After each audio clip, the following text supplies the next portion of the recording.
Hi there, I'm Freddie Barella, the Technical Support Coordinator here at C&W DustTech, and I'm proud to bring you our new line of how-to videos. As the go-to guy for troubleshooting calls, I'm excited to be here to guide you through this process. But first, before we begin, make sure you're familiar with your company's safety lockout, tagout procedures, and you're qualified through your company to work on this equipment. Now let's begin.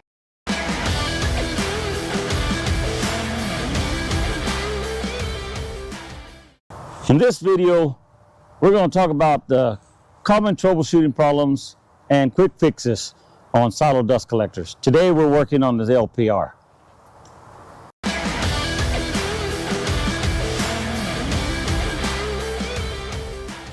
You'll notice when you have a flow switch, your timer board is sitting there sideways. So the right side is down towards the bottom side is pointing towards the flow switch, and of course the top side is pointing towards the end of the box.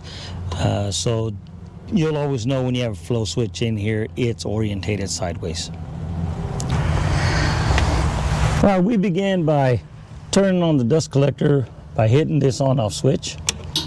You'll get a signal sent across the board, and you'll get a code of an FO2, which means it found 2 solenoid valves.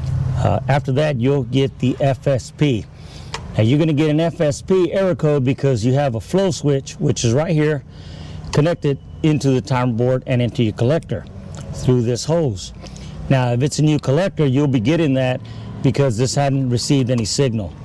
If you've already had your collector for a while and you're getting that error code, then more than likely your flow switch is not making contact. Could be a couple of problems. You can also inspect your hose, see if you have any kind of material, cement material, powder going through it. And then also, once that travels through, it can get into this hose barb and into this orifice, which then will block the contact. So you can do a couple of things. The first thing you want to do is disconnect the hose that's connected underneath this lid on your bag plate. You open the lid by pulling this pin. Then the lid opens automatically. And then we want to go ahead and open it up all the way. And it'll lock into place with the lock. So your flow switch is connected right here through this air hose. It goes down and around and through the back. It'll be connected to this hose barb and this reducer on this pipe coupling that's sticking inside the back plate. So what we're going to do is, what you want to do is go ahead and pop it off. And then you want to stick something in here, a little wire or something, to clear this connection, because if it's clogged up, it will not send any airflow to your flow switch. So you want to check this hose. You can disconnect from here and blow through it to get any material out. Okay. Also, if you want to check to see if your flow switch is functioning, you can stick the hose out, close the lid, so that way it will keep pulsing, and you can blow into this hose. If you blow into this hose, you can blow in it, pinch it off real quick, and it will capture that pressure and will cause it to pulse.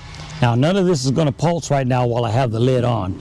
And that's the second error code that I want to talk to you about, is when the lid's open, it's losing its contact with this limit switch. Once this limit switch loses contact, that is the second error code that I'll be talking to you about. It'll be an LOH.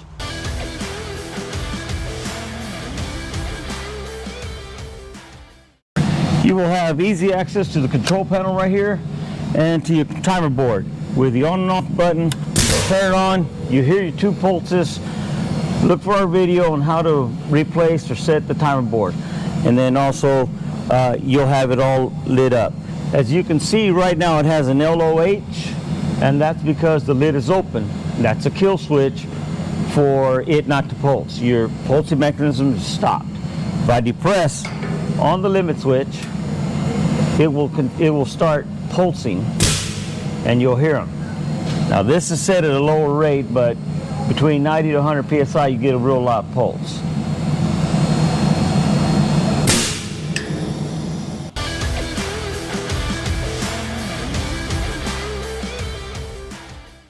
Okay, now if your dust collector is not pulsing and you're getting this, you have a flow switch and you're getting your readings of O2, that's going to be your next solenoid valve that's going to pulse. So your flow switch is working properly. It's sending the signal, it's made the contact. Your limit switch is working properly. It's making a contact and allowing your pulsing to go. And now you're just getting a reading. At this point, I'm hearing the coils click. So it's sending a signal. Now we need to troubleshoot the solenoid valve. Something's going on with the solenoid valve. Either the diaphragm's not opening up. A lot of time we also get air blowing by. And as you can see, this is just banking back and forth from 1 to 2. So always remember, the next number that you see is the next valve that's connected to this timer board. So your number 1 is going to one valve, your number 2 is going to the second valve.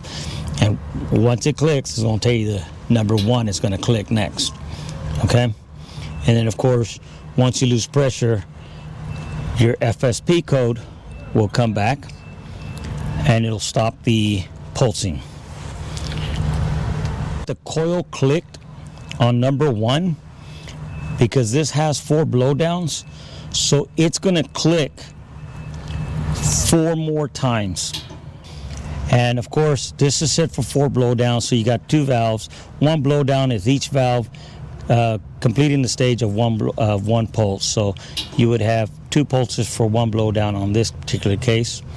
And then you have 4 blowdowns. So that'd be 8 additional pulsing that's cleaning your filters without any resistance going through. We need to get back into under the lid so that way we can go ahead and troubleshoot that valve. So one of the common issues that we have with the valves not pulsing is really right in here in your coil. If you have your settings to pulse this coil faster than a minute in between time, it will heat up the coil. So the vendors recommend 1 minute in between each pulse that you have before this pulses again. So 30 seconds would be about the lowest. You can go down probably to 25, but you will be putting this into a little bit more heat and prematurely make it go out. So if you don't have a pulse at all, then I would start with disconnecting the wire. I would go ahead and take the wire and change it out with the other wire if it's pulsing and see if the trouble follows. If the trouble follows to that solenoid valve, then you know it's in the wiring and the connection. So then we will troubleshoot the connection.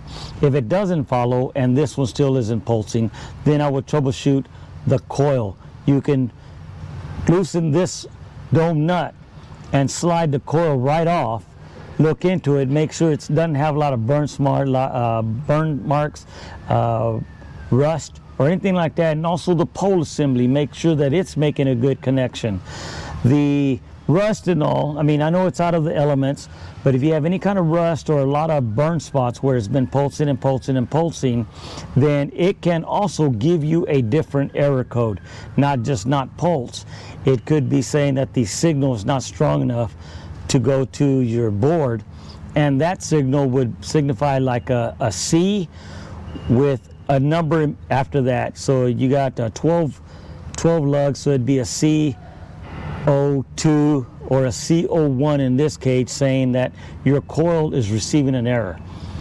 Now, as I said before, I didn't know if you could hear the coil pulsing, but when you turn it on, or excuse me, when you open up the lid, your limit switch will kill all of the pulsing off of here. So I just want to remind you that even if you blew in the hose, you're not going to get a pulse. So I would take this off, look at it.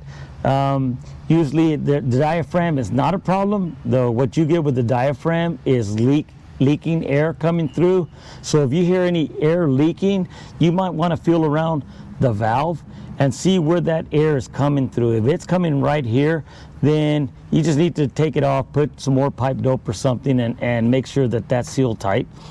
If you got it anywhere coming around this diaphragm, then you can remove these 4 bolts, order a diaphragm repair kit, which that part number is an SO030. So you'll get the diaphragm, the spring that's inside with it, so that way you can replace that. If you're still receiving air, there's another product that's right here, is the relief valve. And if you're hearing intermittent pulsing or air escaping, it could be that your pulse tank has too much air and it's relieving from this relief valve, or the relief valve has gone bad. I haven't really seen much of these go bad, only because they're pretty good, durable, but it can happen occasionally.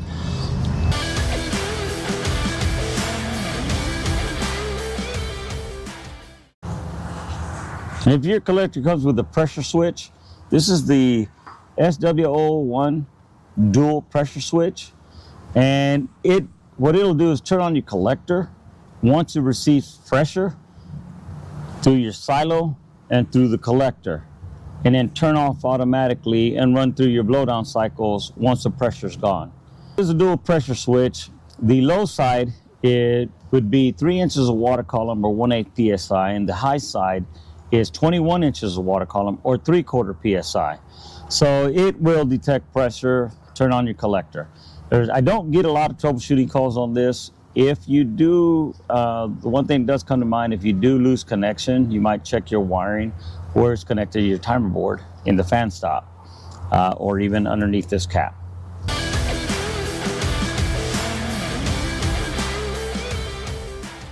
Now, in your air regulator, I know some of you guys like to use marble mystery oil or pre-oilers. This collector has to have clean, dry air.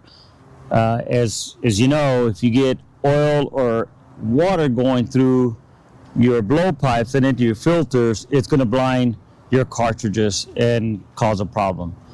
So 90 to 100 psi of clean, dry air, no oil. And there you have it, on some of the most common troubleshooting issues and quick fixes. If you find this video helpful, don't forget to hit that thumbs up button.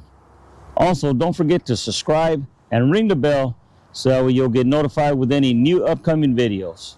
From all of us at C&W, stay safe.